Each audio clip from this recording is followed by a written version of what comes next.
we're pointing out the new things, and there's not many of them, in the latest Tesla Model 3. Model 3.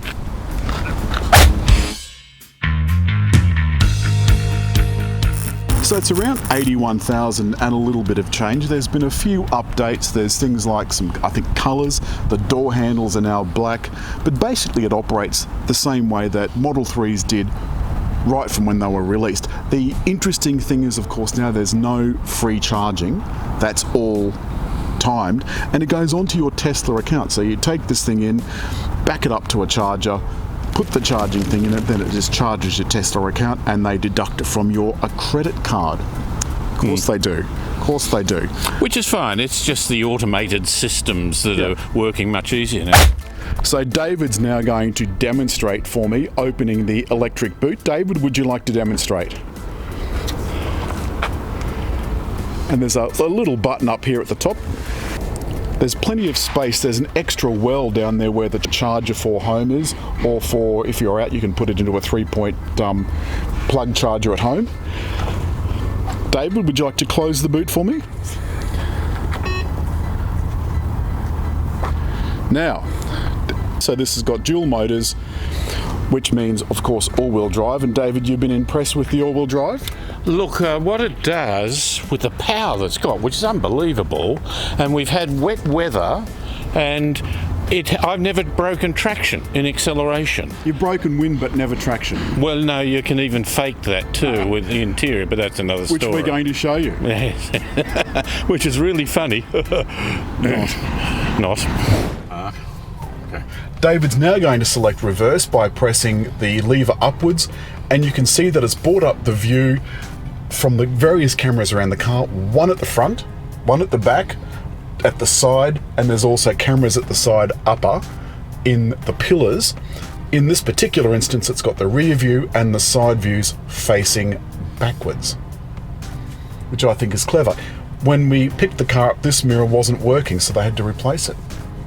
Very clear photos. It is very clear photos. All right, we're going to go into drive and we're going to head off. Driving a Tesla of any kind is not unlike driving any other car, but it does feel very much more planted on the road because they're so heavy. And this has got all-wheel drive.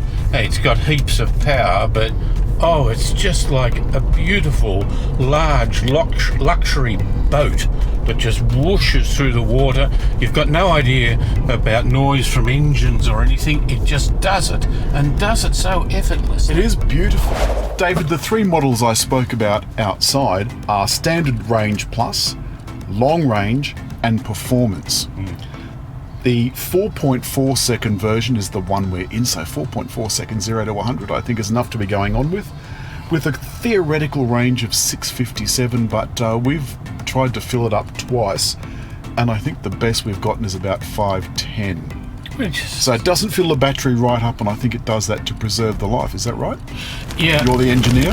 Well, it gets to 80% very easily, but getting the final 20% can be take a little bit longer time. But he means yes.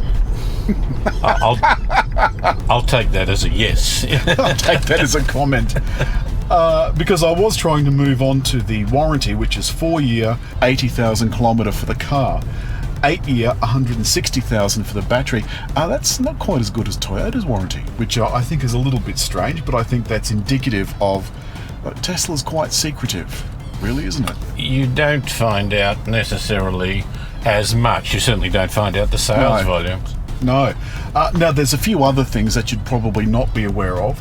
The HVAC pump is from the Model Y, which is supposed to be more efficient. There's a few things that we've decided that we really... I think there's room for improvement. One, I definitely think there needs to be a heads-up display, because this is the only display you've got for the driver. And that's your... Speedo just there, that's it. And the little light flashing, that's your only indicator of an indicator. And of course, if you want directions, it's very good. I like the graphics, but they're over here. This is like a Mini Minor was years ago. Very, very, very long ago in the 60s. They haven't had that for a long time. The other thing too, of course, is that the glass today has warmed up considerably. the glass roof, I think in summer, and I've commented on this before, would be, I think, very difficult to live with. Now, we've been out in the sun for maybe half an hour, David, and That's you can quite already warm. feel. Very Now, warm. last time I did this, you couldn't actually put your fingers on the glass. It would have burnt your pinkies. They've made this even more efficient to beat its own record as the world's most economical car. But I filled this up the other day, and to get from where I was to full was about $17 worth of charger to supercharger.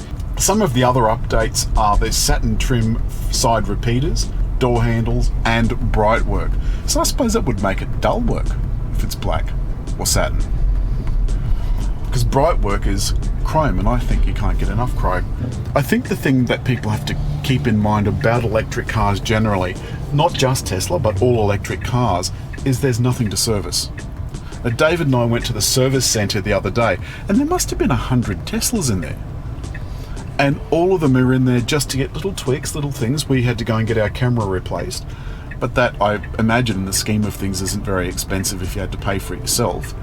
Also, they just rotate the tyres and have a look at the car, because there's nothing Brakes, to check the service. brake pads with operator. Well, it's rather engine than, braking, yeah. So they've got extreme engine braking, so much so that you hardly use the brake around town. And when I took this out to Picton the other day in this torrential downpour, I still didn't use the brakes.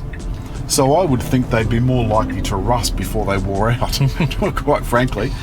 Other than that, one of the other changes they brought inside is just here, if you can see that from the back, is a wireless charger, a double wireless charger, which is even better.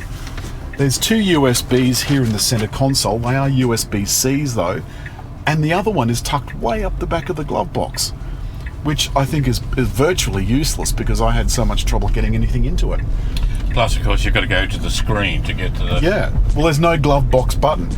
And finally, the thing that David and I have been struggling with this week, which we found out last night by accident when you kindly picked me up from the aeroport DC Vegas, was the wipers. The wipers are in the menu that's in the system. That's fair enough, we already knew that. But we knew there must be a simple way of giving the windscreen one swipe, and you were looking for the washers. It turns out they're on the end of the stalk, and it is marked wiper, but of course it's immediately behind the steering wheel so you can't see it. And we discovered it by looking at a YouTube video, not one of ours. For a long time, I was using the windscreen, turning the windscreen wipers on and off without knowing how to put the washers by going to the screen, which required 2 steps.